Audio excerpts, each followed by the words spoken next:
1995, noong ito'y sinara, wala ng tubig, luma na, at parang nakakatakot na. Dahil sa sobrang tagal nito ay hindi natin alam na nagkakaroon na pa pala ito ng masasamang espiritu. Usap-usapan din dito na kahit walang tao ay parang mayroon dahil sa umiiyak, nanghihingi ng tulong. Kaya't walang pumupunta dito hanggang sa... So guys, nandito kami sa Haunted Resort. Lilibutin natin yung buong lugar na to. Time check muna tayo. 1:23 AM. Samahan nyo kaming libutin tong lugar na to. Tignan nyo naman kung gaano kadilim. Kaya yung mga kasama ko. Let's go! Sisimulan natin dito sa ano. Anong tawag sa lugar na to? Ito. Sa pupunta natin yung pwesto na to. Cottage. Yung pinaka-cottage nitong resort. Kasi ito yung swimming pool. Umpisa pa lamang ay nakakatakot na dahil ang mga aso ay nagsisitahol.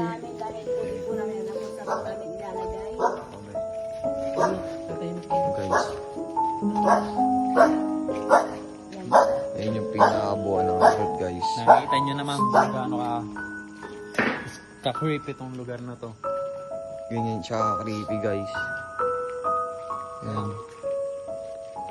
Pag pumasok kayo dito, ito agad yung makikita nyo dito. Yan, guys, sobrang creepy. Man, shish. Sobrang creepy, par. Paningin natin to. Bakit na kami, pre? Let's go. Nakakatakot talaga. Bakit na, guys? Bakit na? Dito na kami sa taas, guys. Tignan nyo naman, shish. So guys, nandito na kami sa taas. Sa taas ng cottage, guys. Ayan. Pasensya na kung medyo madilim, guys. Gabi eh.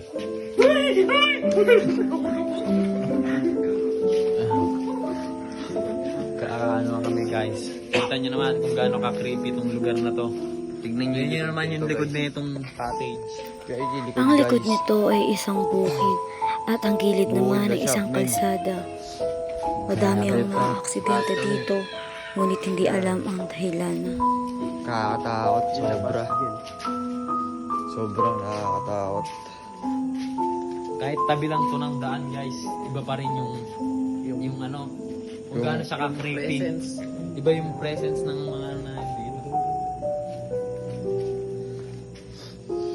Dami ng gagi. Kitang-kita nyo naman, guys, kung gaano kadilim talaga.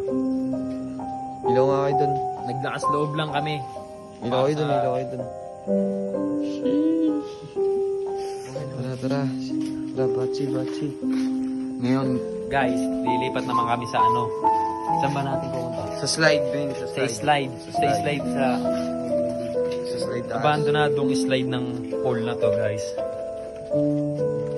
Ayan yan, guys. Ayan. Ayan, ilalim, guys, oh. Mamaya papasukin natin yan. Unahin lang natin dito sa slide, guys. Dito pa lamang sa slide ay parang may sumusunod na sa amin. Guys, ito, pang malalakas yung loob yung sisilip. Ayan na.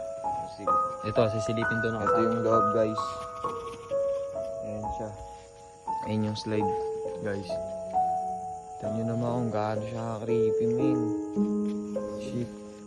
Ano, punta na tayo sa basement. Let's go sa Punta na ilalim tayo sa tayo, guys. basement. May ano, may basement yung resort pa. Ngayon, pupunta natin. Sakit ah. Ayan guys, may aso pang lagi umaalulong dito. Tila may nakuhanan ang aming kamera. Hindi namin napansin ito agad, kaya't patuloy pa rin kami sa paglalakad. Pabalik na kami sa ano guys. Pabalik na kami sa may mismo tinutuloy namin. Ngayon, pupunta kami sa basement din. Sa basement kami pupunta.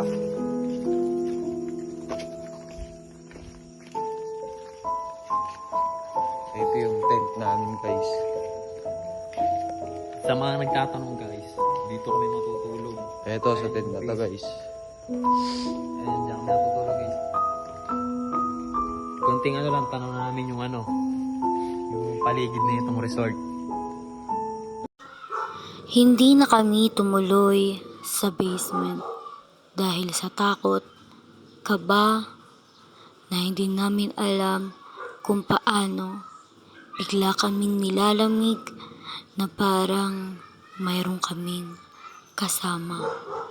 Kaya't nagpahinga na lamang kami sa aming tutulugan upang mabawasan ang aming kaba.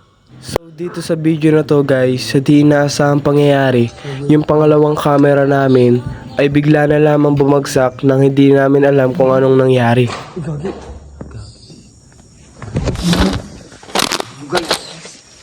Gago guys, ano? Wait lang. Wait lang. Flash. Flashlight na yun. Gagi, ano yun? Yung cellphone guys. Hindi kaya ba kayo nangin lang pa? Malabo Wala tao, wala. Gagi, paano yun? Naiba yung anong lamesa, gagi. Lag. Wait lang, tingin ko ano, pre. So yun guys, bumagsak yung isa naming camera, hindi namin alam kung ano nangyari. Naka-rolling siya guys, oh.